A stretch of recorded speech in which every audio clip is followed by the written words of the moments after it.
They told you it was a hippopotamus. That is the answer you find in the footnotes, in the seminary handbooks, in the children's illustrated Bible, where the great beast lumbers through reeds beside the Nile, round and harmless and almost comic in its bulk. Scholars selected it a few centuries ago, printed it in their commentaries, and the choice hardened into assumption. Today, you can find the hippopotamus reading in nearly every popular reference on the subject. It is the most comfortable solution to one of the most uncomfortable passages in all of sacred literature. The problem is that the text refuses it. The creature in Job 40, verses 15 through 24, is introduced by a name that is grammatically plural but treated as a singular being. That is the first fracture. In Hebrew, the word is Behemoth, the intensive plural of Behemah, meaning beast or animal. Scholars describe this form as a kind of magnifying plural, the way a language reaches for scale when no single noun is adequate. Michael V. Fox, one of the close readers of the Book of Job, suggested the form functions something like super beast. The translators who gave you hippopotamus quietly smoothed that tension over. They handed you a known animal and told you to stop asking questions. But the questions do not stop, and the creature that answers them is nothing you have seen before. If you're somewhere in the States right now, late into the night or early into the morning, drop your state and the time below. I want to know who else is awake at this hour, sitting with this. What the Book of Job is actually doing in chapter 40 is not natural history. It is something stranger and more violent. God is speaking from inside a whirlwind. Job has demanded answers for his suffering, and God's answer is not explanation. It is confrontation. Look at what I have made. Look at what exists that you did not account for.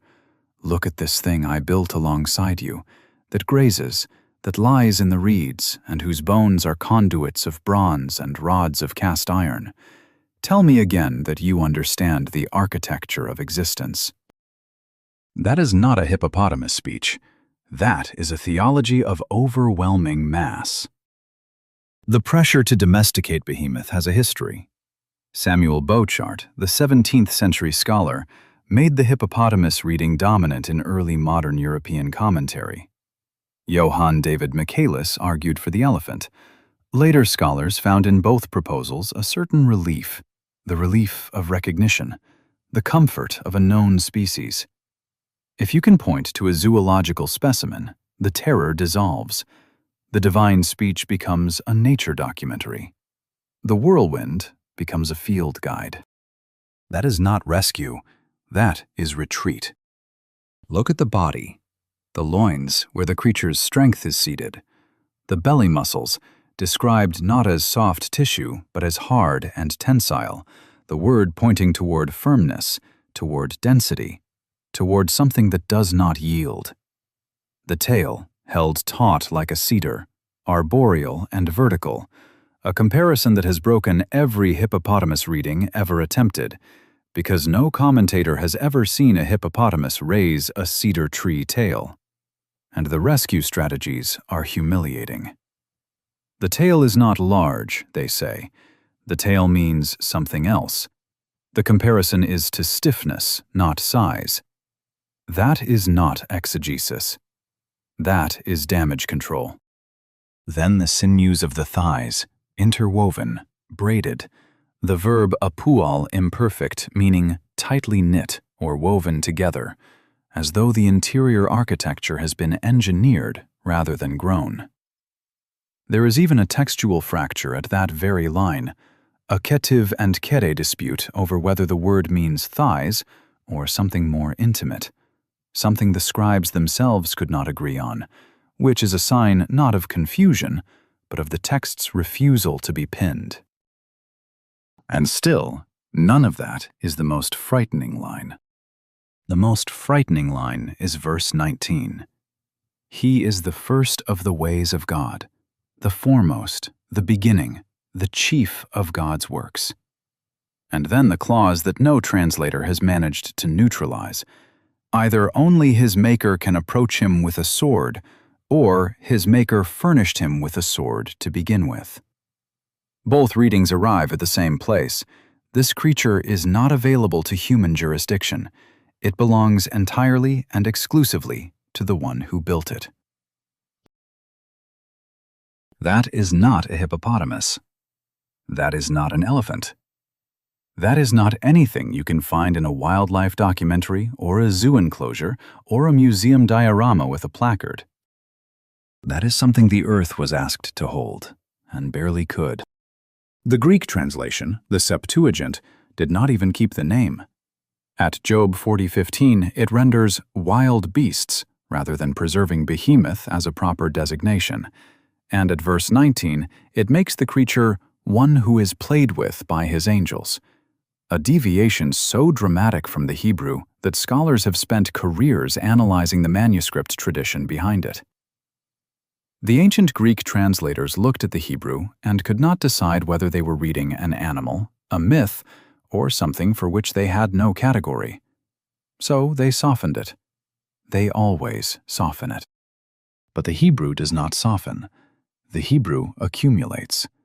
Bronze, iron, cedar, braided sinew, divine exclusivity of control, and a rank that places this creature above everything else God has made. What you are about to understand is that the ancient world knew exactly what they were describing, and the reason they kept trying to replace it with a hippopotamus is the same reason we keep reaching for explanations when we are standing in front of something that should not exist. Because acknowledging what it actually is requires acknowledging what kind of universe we are living in, and that universe is heavier than we want. Imagine you could see through it. Not through the hide into organs, but through the hide into structure. Tubes, channels, load-bearing rods. The kind of internal geometry you find inside a bridge support or a military hull. Not the wet softness of biology, but the engineered redundancy of something designed to take force and distribute it without failing. That is precisely what the Hebrew of Job 40:18 describes, and the fact that most readers have spent centuries calling it poetry does not make it any less technical. The bones of Behemoth are described with the word aphike, the plural construct of a noun meaning channel or conduit or ravine, extended here to mean tubes or structural beams. The material is nechusha, bronze. The framework of the body, the ribs, the load-bearing cage, is described with the word gemaram, and then the comparison. Like a cast bar, like a poured rod of solid iron. This is not the language of a grazer in the reeds. This is the language of a fabrication yard. The text has switched registers entirely, from anatomy to materials engineering. Why does that matter? Because in the Iron Age imagination, iron was not banal. It was not hardware store metal. Extractive iron metallurgy in the ancient Near East developed slowly over the second millennium, and iron expanded into wider use only in the late second and early first millennium, which means that for much of the period when these texts were forming, iron was rare, precious, prestige grade, and overwhelmingly associated with weapons, with chariots, with the coercive infrastructure of empire. The lexicons confirm it. Brown, Driver, and Briggs, the great Hebrew dictionary, lists under iron bows, gates, cutting instruments, chariots of iron, weapons of iron, iron horns, chains, bars, wall elements. That is the semantic field. When Job says his bones are like bars of iron, it is not saying he is sturdy. It is saying he is fortified. Bronze carries the same weight. The same dictionary notes it as connected to durability and endurance, and explicitly compares Job 40:18 to another verse in Job where the sufferer asks whether his flesh is bronze, meaning, am I impervious? Am I immune to damage? In the mouth of Behemoth's creator, The answer is yes. The answer is embedded in the body itself. This is where the biomechanical reading becomes not a fanciful modern overlay, but the most precise available interpretation. Behemoth does not frighten through rage. It does not snarl or charge or use malice. The text does not give it a single aggressive act. It eats grass. It lies under the lotus plants. It endures when the river surges against it. The Jordan can pour directly at its mouth, and it does not panic. It does not react. It simply holds. The terror is architectural. The terror is the indifference of mass. Think of the structures that human civilization has built when it wanted to project force without aggression. The bunker buried under a mountain, designed not to attack, but simply to survive everything. The reinforced hull of something enormous moving slowly through water that parts for it. The open-pit mine that does not threaten anyone, that does not need to, that is simply so large and so heavy that the landscape reorganizes itself around its presence. These things frighten not because they intend harm, but because they are constitutionally beyond harm. That is Behemoth in Job 40. That is what the bronze tubes and iron bars are conveying. Ramban, the medieval Spanish rabbi and scholar, parsed the phrase afike nechusha in terms of bronze strong force and kimtil barzel in terms of thickness and weight. He was reading the text correctly. Ibn Ezra did the same. These were men who knew their metallurgical vocabulary, who understood that the word afike, when applied to an interior structure, implies load-bearing channels, plumbing for force, not the soft capillary web of mammalian biology. They were not imagining a hippopotamus. They were reading an engineering schematic written into flesh. And then there is verse 19 again, the verse that no one can resolve cleanly. The one who made him can bring his sword near. Or, the one who made him furnished him with a sword. Both readings converge on a single uncomfortable conclusion. Behemoth is armed, either by its own structure or by divine dispensation. In either case, the armament is beyond ordinary reach. You cannot approach it with a weapon because you are not the one authorized to do so. The Creator retains exclusive jurisdiction. The beast is not merely strong, it is sovereign within its category. Here is what the text implies, but no natural history version of this story will ever say. The Behemoth was not built to be hunted. It was built to demonstrate something. God is speaking from the whirlwind, remember.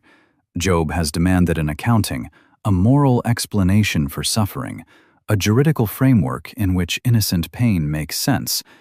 And God's answer includes this creature, this bronze-boned, iron-ribbed herbivore of unassailable mass, grazing peacefully while the river breaks against it.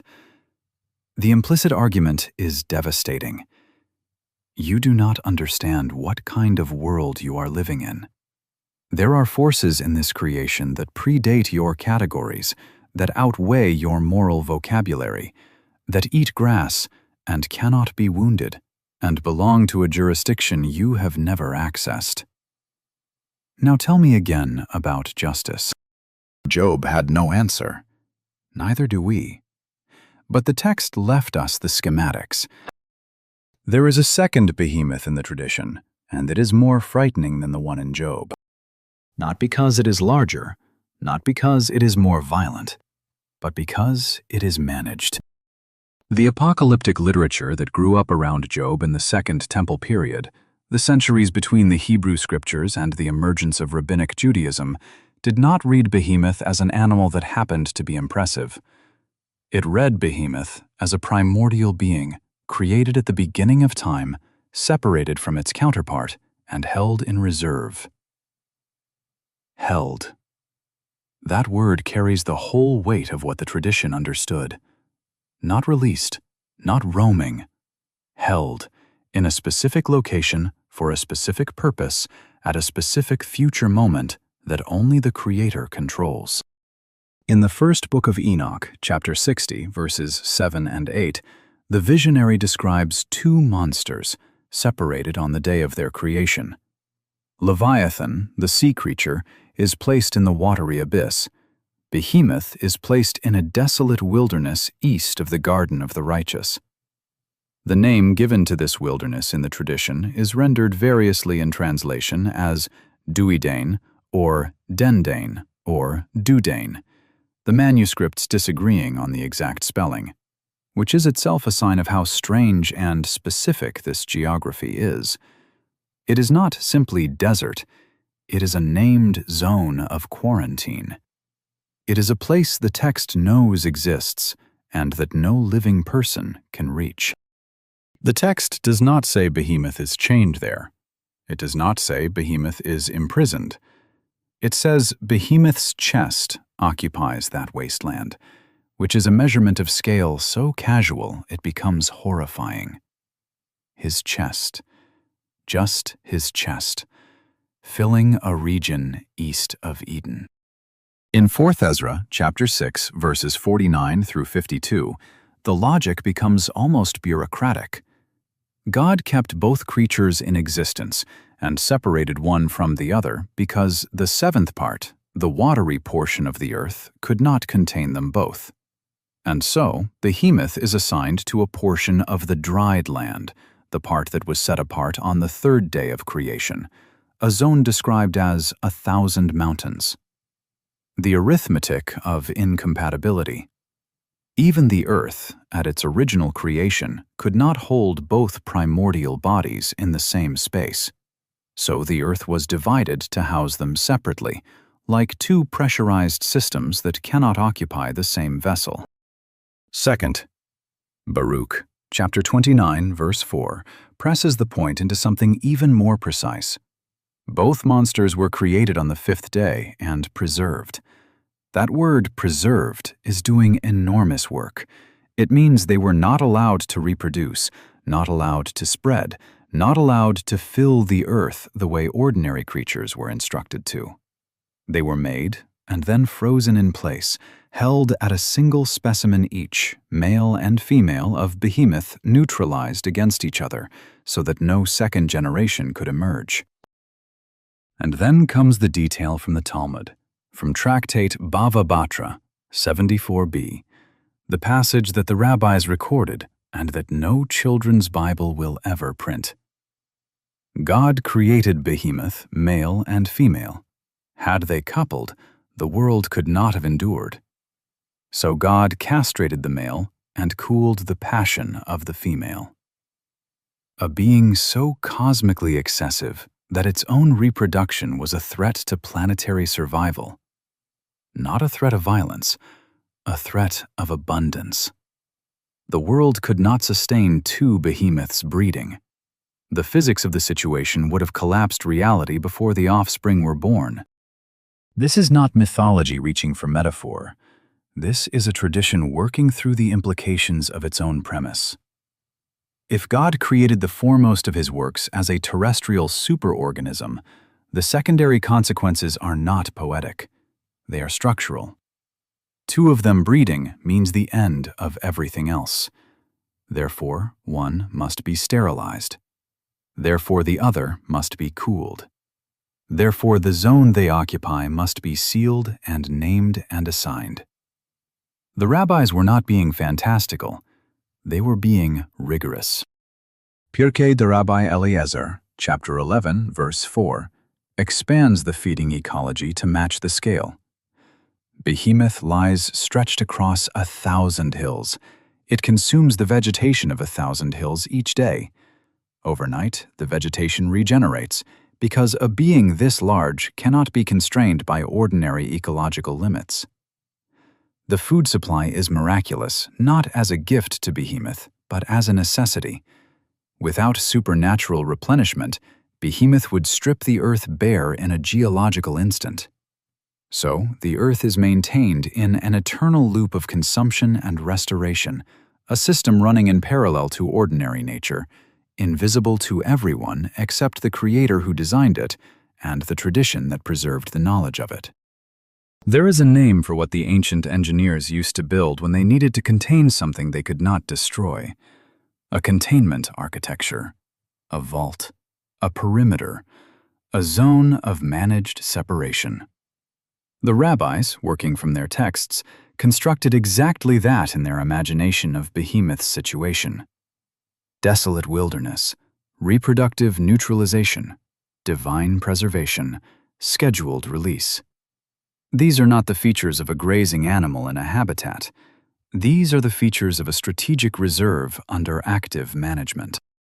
And the schedule is real. Because Behemoth is not contained forever, it is contained until it is needed. It is needed exactly once, at the end of everything, for a purpose the tradition has specified in precise and terrible detail. Which brings us to what no one in the zoo reading has ever had to confront. What happens when the quarantine ends? There is an arena, and the righteous are seated around it. That is not a metaphor. That is the scene the rabbinic tradition constructs in Vayikra Rabbah, chapter 13, verse 3, when it addresses the question of what happens at the end of time to the two primordial creatures that God preserved across all the ages of human history. The righteous, the ones who endured, who persisted, who waited, are gathered as spectators to a gladiatorial combat between Behemoth and Leviathan, the supreme land force and the supreme sea force, the two creatures that the earth itself had to be partitioned to contain. And they fight. And when they are done, their flesh becomes food. The Midrash is specific about the mechanics. Behemoth will gore Leviathan with its horns. Leviathan will tear Behemoth with its fins and stab it to death. The Hebrew preserves the verb for crushing and stabbing in both directions. This is not a symbolic encounter. The tradition is describing the mutual slaughter of two cosmological superorganisms in front of an audience. And the tradition knows it sounds strange. And the tradition's response to that strangeness is not to back down, but to escalate. It asks whether this is a valid form of slaughter under religious law. And the answer is that at that time, God will promulgate a new Torah, a new instruction, because the old legal categories will not cover the event. The cooking and consumption of Behemoth will require legal innovation. Sit with that for a moment. The beings that required the earth to be restructured for their containment, the creatures whose reproduction was cosmically prohibited, the primordial machines of land and sea, are at the end of all things converted into dinner. The ultimate fate of the foremost of God's works is the messianic table. The terror becomes nourishment.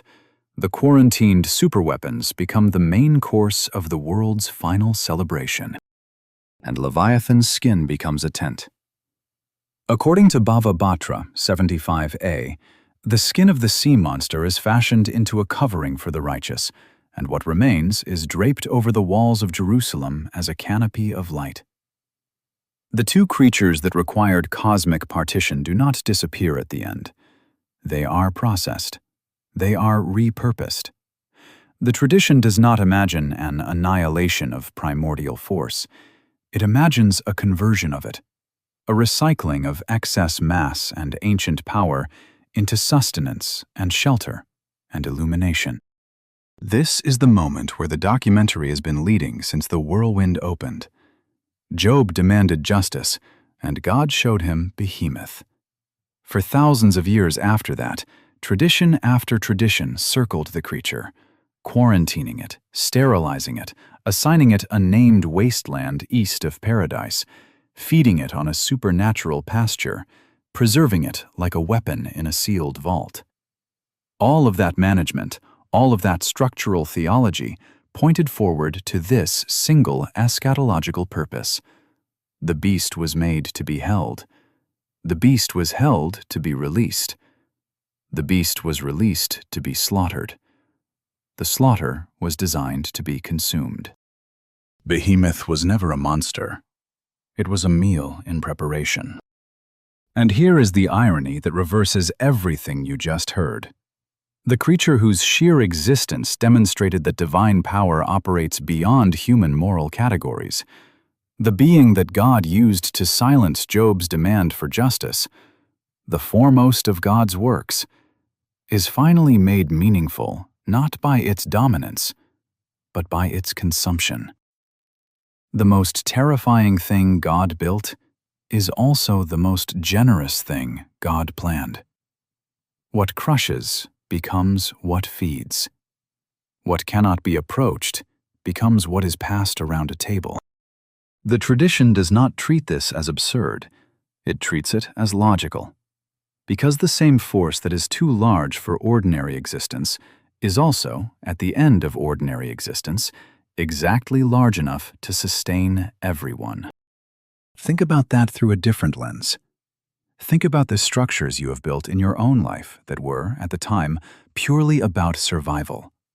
The armor you put on in a year that required it, the emotional mass you accumulated so that the pressure of circumstance could not break you, the way you became heavier, harder, more indifferent, bronze-tubed and iron-barred, because you needed to be, because the river was rising, and you had to endure it without reacting. Think about how that heaviness, that terrible acquired density, became at some later moment the thing someone else needed from you. Not as armor, as something that could be broken open and shared. The weight you carried in quarantine became the meal at someone else's table. That is not an analogy the ancient texts would have approved. But it is the question Behemoth keeps asking across 3,000 years of literature and commentary and desperate scholarly footnotes trying to make the cedar tale reasonable. Was the confinement itself the preparation? Was the thing that made you unreachable the same thing that made you worth reaching for? Here is where you have to choose. Is Behemoth the proof that God builds forces beyond human accountability, terrifying and ungovernable, and finally indifferent to your categories? Or is Behemoth the proof that God builds things you cannot access until the moment they are meant to feed you? That the most overwhelming presence in creation was always pointing, slowly, glacially, with the patience of 1,000 hills, toward a table? Because the text will not answer that for you. It places both possibilities side by side, separated only by the width of an age, and leaves you in the middle. Job in the whirlwind, staring at what God made alongside him. The righteous at the arena, watching bronze and iron finally come apart. You, right now, with the feeling that something enormous has been preserved just outside the perimeter of your understanding, waiting for a moment you have not reached yet. There is one more name the tradition mentions at the feast, one more creature that appears in the sources and then vanishes before the scholar can fix a firm interpretation to it, something beyond the pairing of land and sea, something the later texts circle without quite describing. The rabbis knew its name and left it mostly in silence, because some things are preserved, not explained. That silence is where the next chapter lives. You have already been inside it longer than you know.